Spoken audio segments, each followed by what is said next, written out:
The following is an urgent weather message from the National Weather Service. Issued at 6:54 p.m. Pacific Standard Time. The National Weather Service in San Francisco has issued a severe thunderstorm warning for west central Monterey County in central California until 7:30 p.m. Pacific Standard Time.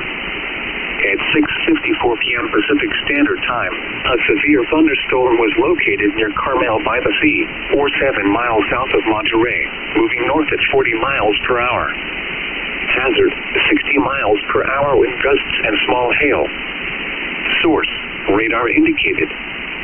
Impact, expects damage to roof, siding, and trees. Locations impacted include Seaside, Monterey, Marina, Pacific Road, Carmel by the Sea, Del Monte Forest, Del Rey Oaks, and Sand City. Wind damage with this storm will occur before any rain or lightning. Do not wait for the sound of thunder before taking cover. Seek shelter immediately inside a sturdy structure and stay away from windows.